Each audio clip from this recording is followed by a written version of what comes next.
Good morning, afternoon, and good evening, everybody. It's been a long time. I shouldn't have left you without a dope beat to step to. Yeah, it's been quite a while. Life has been keeping me pretty busy. I moved in with my wonderful girlfriend, and now we are in the midst of this coronavirus quarantine, social distancing. So I'm going to take advantage of some of that extra time and put together a deck tech for you that I hope you will enjoy. This is Alela. Got me on my knees, Alela. Artful Provocateur. She's an Esper Fairy. She's a 2/3 flying, death touch, and lifelink. And she gives other creatures with flying that I control +1 and +0. And then whenever you cast an artifact or enchantment spell, you get a 1/1 blue flying fairy creature token. Pretty great. So let's have a look. This is obviously going to be an artifact and enchantment list. This is not going to be super combo focused, but just enough combos to get out a couple of wins. So let me know what you think. If there's any cards that you would recommend, please leave them in the description. I will try and get a deck list up. If I know I'm so busy here doing nothing, but whatever. All right, so that's Alela. Like I said, she's Esper. She's black, white, and blue. Bring her over here, and let's talk about the mana base. 7 islands, 5 plains, and 5 swamps. That's what I'm rocking right now, but I have no idea if it works yet. I haven't had enough reps in with the deck. So make the mana base work for you. This is the rest of the mana base. We have irrigated farmland. It's a cycle land. I have a flooded strand. Yes, this is a proxy. You guys know I proxy stuff that I own and I'm using in other lists somewhere. So flooded strands, hallowed fountain, shockland, evolving wilds is a bad basic fetch land. Rogue's passage, it makes something unblockable. And it could be a creature you control or a creature you don't. So you can play politics that way. Urborg, Tomb of Yawgmoth, Isolated Chapel, Teleria West to transmute for a land that I need. So you make your land drops, or a 0-cost artifact is usually what I will rock. A new one here, Hall of Heliod's Generosity. This one taps for a colorless, or you can pay 1 and a white and tap it, and floop an enchantment card from your graveyard back on top of your library. It's perfect for what we need to use it for. Watery Grave. Obviously the black and blue, the Dimir fetch land, or shockland, I should say. Castle Vantris. This is one of the scry lands from one of the newer sets. I think it's Eldraine. Yeah, I'm assuming it's Eldraine. This one, you pay 2 into blue, tap it and scry 2. And yes, it's defaced. I go to a buddy's house for his birthday every year, and he thinks it's hilarious to write on cards. So this says, thanks for coming, playing in the Magic Castle, blah, blah, blah. Anyway, so my buddy Mike likes to deface cards. It's fun. All right, Dimir Aqueduct is the Keru with a bounce land, along with the Azorius Chancery. We have Reliquary Tower, gives you no max hand size. These Kerus, if you're not familiar with them, are bounce lands, as we call them. You put it down, you have to bounce another land back to your hand, and they tap for a white and a blue and a black and a blue, respectively. Reliquary Tower, no max hand size. Arcane Sanctum. Sanctum, damn near killed him. All right, funny jokes. Drowned Catacomb is a buddy land or a check land. Vault of the Archangel, you can tap it for a colorless or tap 2 colorless and an Orzhov to give your creatures lifelink and death touch until the end of turn. Sajiri Refuge is a life land that comes into play tapped. Sunken Hollow is a Tango land. Yeah. Then we have, this is Academy Ruins, which taps for 1 colorless, but it also can be tapped along with 1 colorless and a blue to bring an artifact from your graveyard on top of your library. I believe it's the same as Hall of Heliod's Generosity, except for artifacts. This thing was used a lot in Modern with Blue Tron for the Mindslaver lock combo, where you use this and Mindslaver and your Tron lands, and then you just take infinite turns, and your opponent hates you forever because you're an evil person. Command Tower, Scoured Barrens, another life land. Sea of Clouds, it's another This is not a Tangle land, actually. This is a battle land, which are pricey, but they're kind of the best for EDH. It comes into play tapped unless you have more than one opponent. And then you've got Dismal Backwater, another life land. If I had better lands, I would use them. I don't, so use what you got. Don't spend too much money right now on things that are not going to help keep you safe, keep you healthy, and keep you strong and in good spirits. Let's start with the creature base. Very, very few of them. All right. First, artifact creatures. We've got Hangerback Walker. This way we can actually break it up. If we need to, we can sack it or use it to block.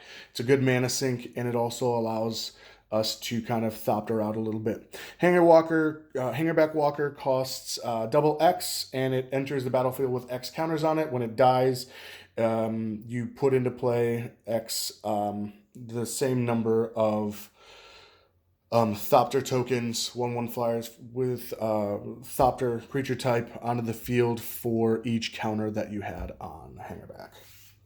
Walking Ballista, you know this was going to be in here, because these also trigger Alela, so you get a 2/1 fairy as well. Walking Ballista enters the battlefield with X/1/1 counters on it. You can pay 4 and give it a counter, and you can remove a counter and shoot something for +1, or shoot something for 1 damage. This is the combo with Heliod.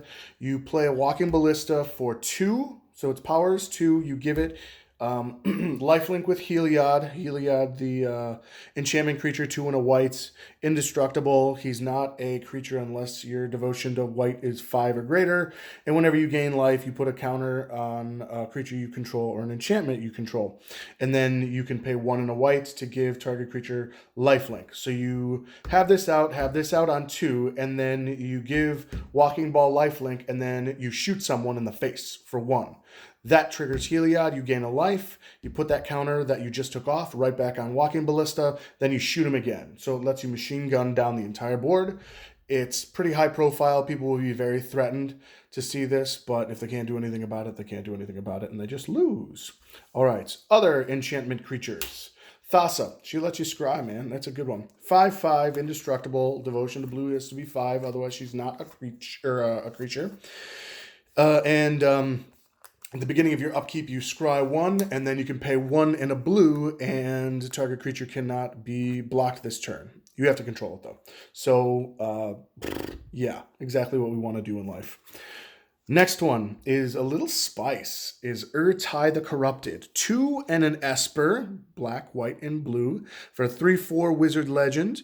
You can pay 1 blue, tap it, and sacrifice a creature or enchantment to counter a spell. So this is to protect you while you combo off, keep people off of you, make sure that Cyclonic Rift doesn't really resolve. I don't expect him to stay alive for long, but, you know, if he does, you're in good shape. Last creature is Hannah Ship's Navigator. 1 and an Azorius for a 1/2 Human Artificer. She's legendary. If you pay 1 and an Azorius, you can tap her and return an artifact or enchantment card from your graveyard to your hand. And that's great. We like that a lot. So those are the creatures. Let's look at the sorceries. There are 2. D-Tutor and Diabolic Tutor. Go through your library, find something gross, and then lay down the beats. Instants and sorceries. Just instants, rather. I just showed you the sorceries. Both of them. Enlightened Tutor. Tutor an enchantment to the top of your library. Dispel, counter an instant. Counterspell, counter something. Unified Will, counter something if you got more creatures than them. Disallow, counter a lot of stuff. So that's the permission suite. Ether Spouts is good for bouncing people's stuff back to their library if they attack you with their stuff. And then we've got some other goodies. Sudden Spoiling. split second, so it can't be responded to. And then until end of turn, creatures target player controls lose all abilities and become 0/2s. So again, I wanted this to be a bit of a rattlesnake deck where people leave me alone until I'm ready to try and combo off. Teferi's Protection, one of the best spells in Commander. It basically lets you, you get hexproof.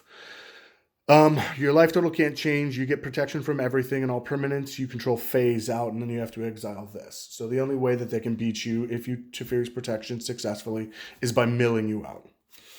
Next one is Swords to Plowshares, exile a creature, and its controller gains life equal to its power. Anguish Unmaking, exile a permanent, non-land permanent, and you lose 3 life, and then there's Mortify.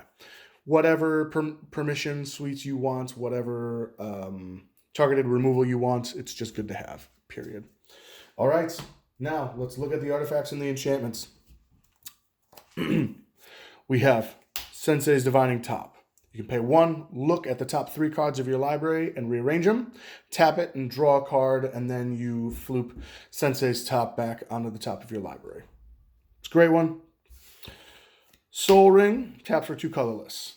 Mana Vault, taps for 3 colorless, but you have to pay 4 to untap it, otherwise it deals damage to you on your upkeep. Thematic Compass, you can pay 3 and tap it and search your library for a basic land card, and then when you have 7 lands, you can flip it over, and it taps for a colorless, and it becomes a Maze of Ith. So it can back something out of combat. Really like this card. Sapphire Medallion, your blue stuff becomes 1 colorless cheaper. Dimir Signet, Dimir Locket, Chromatic Lantern. These are all mana rocks. I'm not going to read them. You can pause the video yourselves. All right. Crystal Chimes. Pay 3, tap, and sacrifice Crystal Chimes, and you get to return all enchantment cards from your graveyard to your hand. It's good in case somebody, destroys all your enchantments. Skull Clamp. Equipped creature gets +1/-1, and whenever equipped creature dies, you get to draw 2 cards, and it costs 1 to equip and 1 to cast. So you put this on your fairies, and it lets you just fill your hand back up. Really, really nice. Spellbook, you get no max hand size, and it's a free artifact, so that'll trigger Alela. Whisper Silk Cloak, you put this on Alela or a token, and it gets unblockable, and Shroud, it's 2 to equip. Lightning Greaves, equipped creatures got Shroud and Haste, and it equips for 0. I believe that this was errated to Hexproof, but stop me if I'm wrong.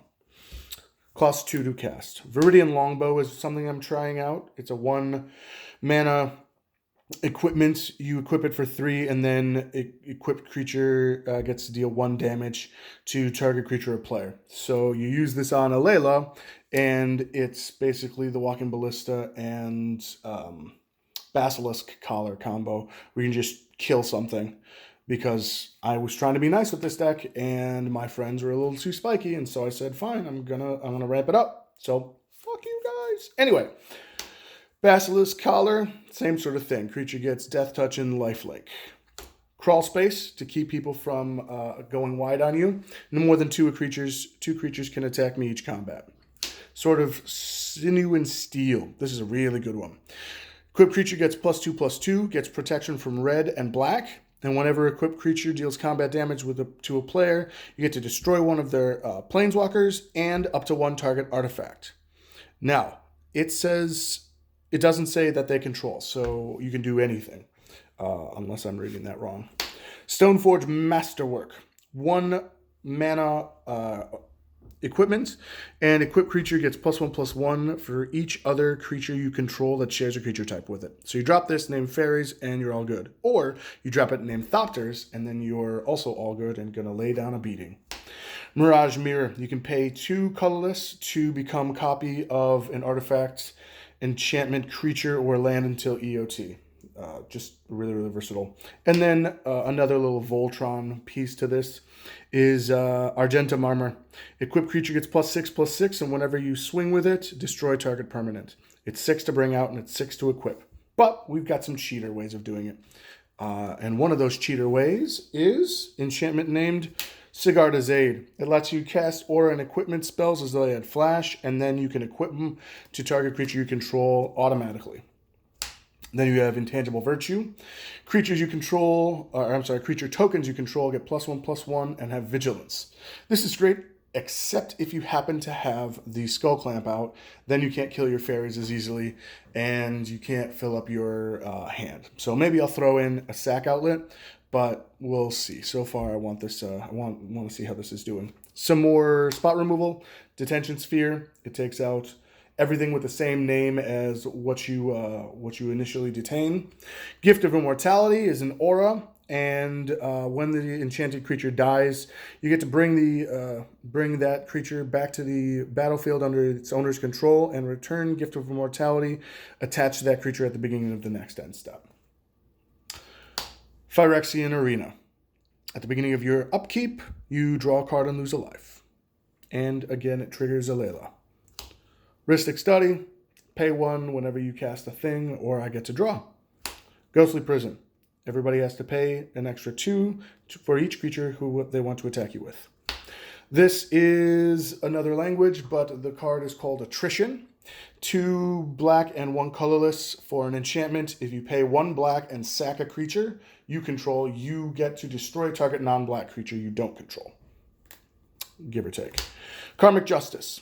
Whenever a spell or ability an opponent controls destroys a non-creature permanent you control, you can destroy anything of theirs, their best stuff. Again, part of the rattlesnake portion of this list.